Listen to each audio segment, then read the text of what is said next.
O meu nome é Catarina Vieira e seja muito bem-vinda ao primeiro episódio do nosso cantinho, o Mindful Bites. Sejam bem-vindos àquele que é o primeiro episódio oficial do Mindful Bites. Estou mesmo muito feliz por te ter desse lado a ouvir-me e, quiçá, a ver-me. E eu dediquei este episódio para que me conheças um bocadinho melhor, para além da Catarina nutricionista. Porque se eu hoje ajudo, principalmente mulheres, a terem uma relação melhor com elas próprias e com a sua alimentação, eu confesso que nem sempre foi assim na minha vida e que nem sempre eu estive numa boa relação comigo mesma e com a minha alimentação e com o meu corpo. Mas a vida dá voltas muito bonitas e eu sou natural da Figueira da Foz, não me imagino a viver longe do mar, nunca na vida. Vivo numa aldeia em que parece que somos todos família. Eu fui criada com os meus vizinhos e vim de uma família que nunca fez restrições alimentares, nunca me foi dito que determinado alimento era proibido ou que não podia comer. E na altura, quando era mais pequena, sempre tive uma boa relação com a alimentação, ali nos primeiros anos da minha vida. Sempre gostei muito de comer, ia para as minhas vizinhas e comia e adorava a minha alimentação, apesar da minha mãe dizer que eu era muito seletiva, mas eu gostava de comer. E até à minha pré-adolescência eu era gordinha, eu comia, eu gostava do meu corpo e acho que as crianças não têm esta hiperatenção ao seu corpo por volta dos 9, 10 anos. Isso começou a mudar. Eu entrei no balé, fui bailarina durante pouco tempo, mas estive no balé, estive na natação, fiz desporto, fazia desporto e foi aí que comecei a mudar e a estar mais atenta à percepção do meu corpo, porque o meu corpo não era igual ao das minhas colegas, não era igual ao das minhas amigas que estavam lá na turma, eram todas muito magrinhas. E eu era diferente. E eu comecei a comparar o meu corpo ao corpo delas. E eu lembro-me de um episódio muito específico de um espetáculo de balé. A minha mãe adorava balé e adorava fazer aqueles totichos, aqueles pomponzinhos na cabeça. Mas antes do espetáculo de balé, eu recordo-me que o meu maiô, o meu fato rebentou. E eu tive que ir com um fato diferente. Fato amarelo horrível e as minhas colegas iam todas de brancas, branquinho, muito bonito. E eu associei o facto do fato ter rebentado com o meu peso e o facto de o meu corpo não ser igual ao corpo das minhas amigas e por isso tinha que vestir um fato diferente. E foi aí que foi o maior gatilho para eu ter uma má relação com o meu corpo. Depois percebi que de facto não me enquadrava no balé, não me enquadrava naquele ambiente que também está muitas vezes associado à restrição alimentar, porque existe um corpo perfeito que tem que ser atingido e eu percebi que aquilo não me enquadrava. Mais tarde, por volta da pré-adolescência, muito provavelmente, a minha relação com o corpo também já não era boa, eu tinha uma péssima relação com a atividade física e já sabemos que na adolescência as hormonas dão de si e foi na altura do 9º ano, na altura da adolescência, que já com uma má relação com o meu corpo, eu comecei também a ter uma má relação com a alimentação. Naquela altura nós não tínhamos acesso à informação como os adolescentes têm hoje. Eu ainda sou da altura, agora parece a minha mãe a falar, mas eu ainda sou da altura em que eu tinha aqueles telemóveis de abrir e fechar e que tínhamos que pagar para ter internet, ou seja, se acedêssemos à internet já gastávamos o nosso saldo. Pronto, eu sou dessa altura. Parece muito antiga agora, meu Deus. Mas percebi que, se eu quero ter este corpo, eu tenho que emagrecer. Para emagrecer, tenho que fazer uma dieta. E sem qualquer tipo de informação, nem pesquisava muito, decidi, então para eu fazer uma dieta tenho que deixar de comer. e entrei ali num ciclo de restrição, episódios compensatórios e compulsão. O que é que começou a acontecer? Eu comecei a dar de tudo no exercício físico, comecei a fazer exercício físico, a dedicar-me mais nas aulas de educação física e a fazer exercício físico às escondidas, aqui em casa, como se tivesse alguma culpa. Tinha episódios de restrição, ou seja, comia muito pouco, dava os lanches a outras pessoas, deitava os lanches para o lixo, mas depois tinha episódios de compulsão, com tudo o que me aparecesse à frente. Eram mais batatas fritas, presunto, era de tudo, mas mais alimentos salgados, ao contrário de hoje que adoro mais doces. Mas aquilo começou-se a tornar um ciclo muito grande e eu comecei a ter quebras de tensão, começava a sentir mal e as coisas começaram a desenrolar-se de uma forma mesmo muito abrupta, muito rápida, e foi aí que comecei a ser acompanhada, curiosamente não por um nutricionista, porque o nutricionista penso que ainda estava muito associado ao emagrecimento naquela altura, mas por um pedopsiquiatra e por psicóloga. Eu achava que estava tudo bem comigo, eu achava que era normal eu querer emagrecer, que era válido, e foi muito difícil aceitar que no fundo o que eu tinha era um distúrbio do comportamento alimentar, que era bulimia nervosa. Felizmente agora, com esta distância e outra maturidade e mais informação, obviamente que eu não precisava de emagrecer. Obviamente que a minha imagem corporal estava completamente distorcida. E obviamente que eram as hormonas a falar.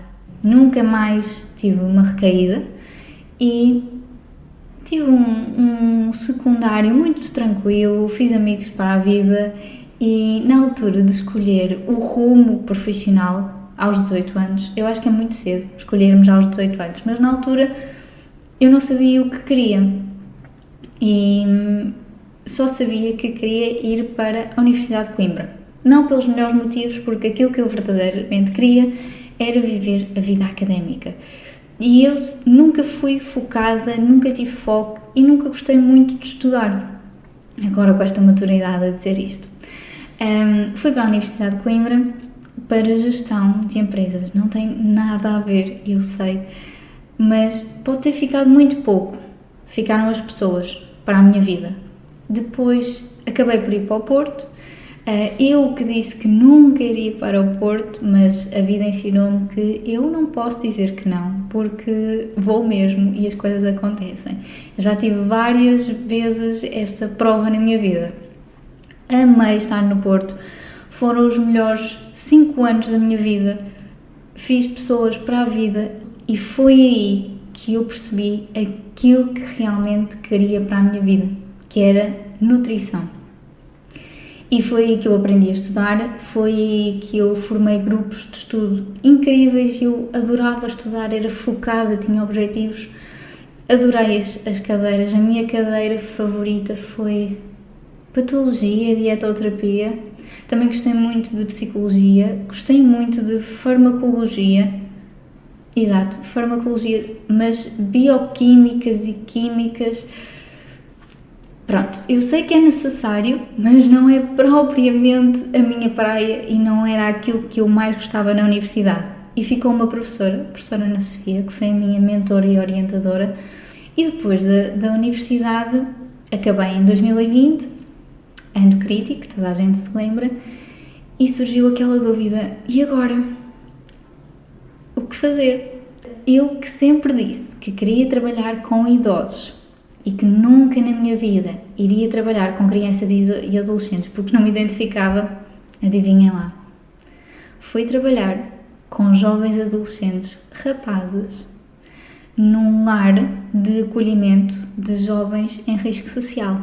Portanto, nada a ver com aquilo que eu queria. E curioso, porque foi o local que mais me ensinou até hoje. Foi aí que eu percebi que não me identificava com aquilo que tinha aprendido na universidade. Fazer planos alimentares, restrições, estar agarrado a um papel, é aquilo e aquilo só.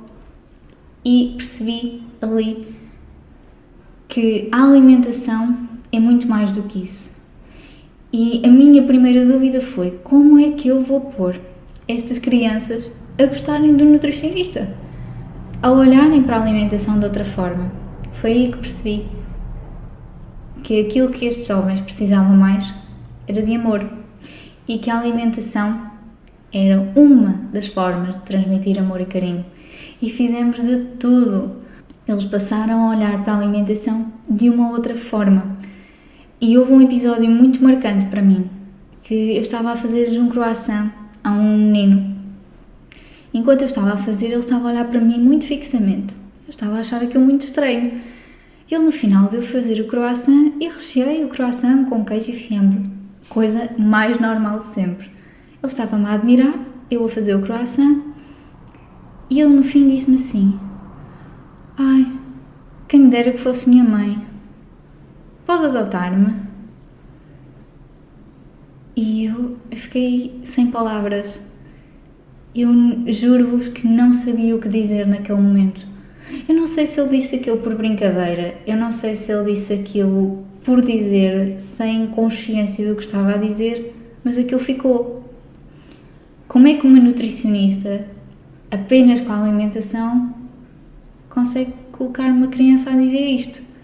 Foi aí que eu percebi: não, eu quero ver a alimentação também de outra forma. E foi aí, no final do estágio, que eu tive conhecimento da área do comportamento alimentar e percebi que finalmente a vida deu voltas. E que volta bonita, porque a menina que tinha um distúrbio do comportamento alimentar agora quer ajudar outras pessoas a verem a alimentação de uma outra forma, sem extremismos, sem regras, sem proibições e restrições.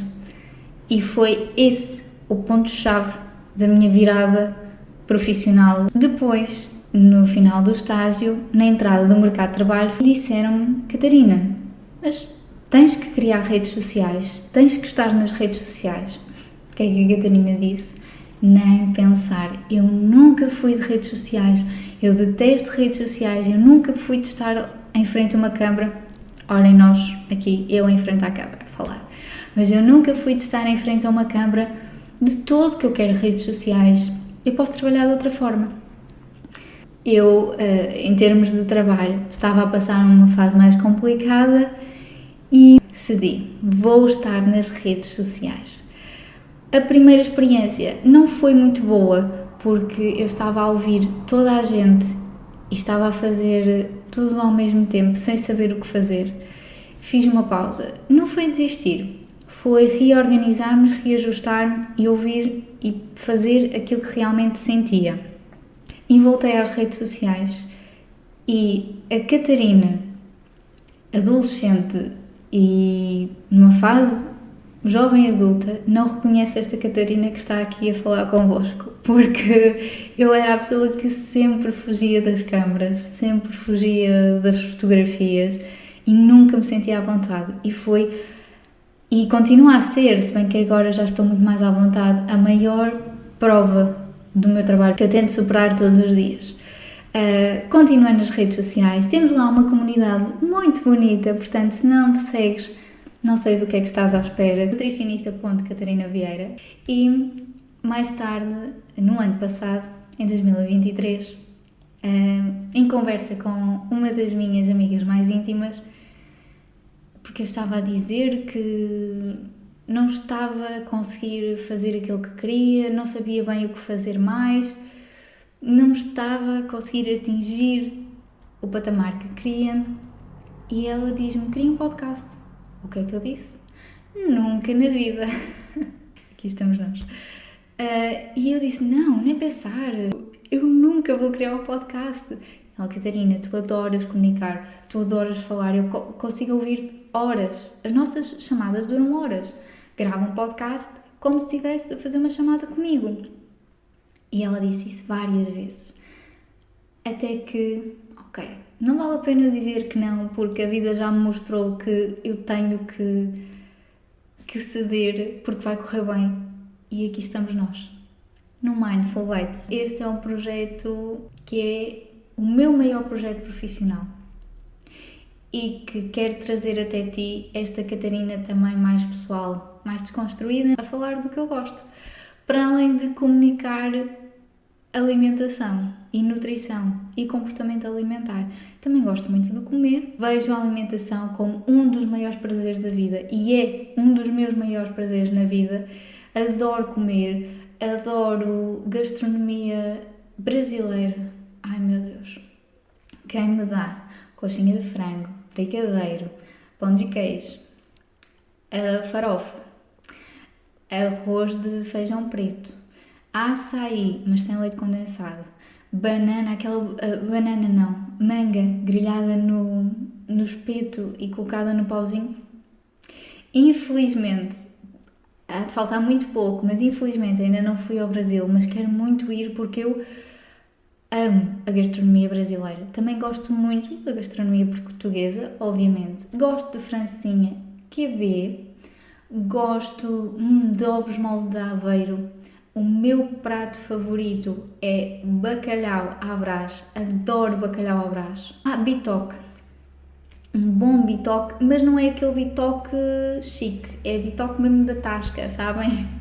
Que é com muito óleo, sem ovo, mas com muito óleo, batatas mesmo estaladiças, mas moles ao mesmo tempo, não sei se me estou a fazer entender. Tem que estar ali QB, arroz, esse é o bitoque.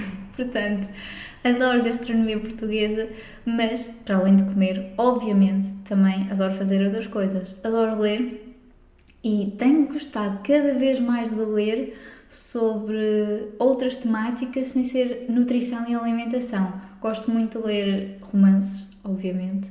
Gosto muito de ler também sobre autoconhecimento, sobre desenvolvimento pessoal.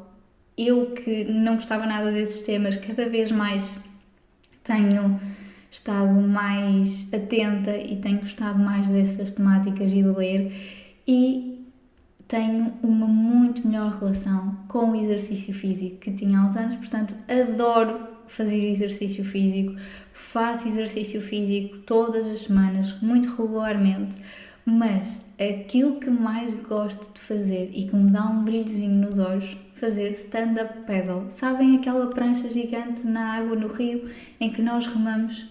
Dá-me uma paz e uma tranquilidade gigante. Portanto, eu sei, completamente diferente do que era há uns anos para cá.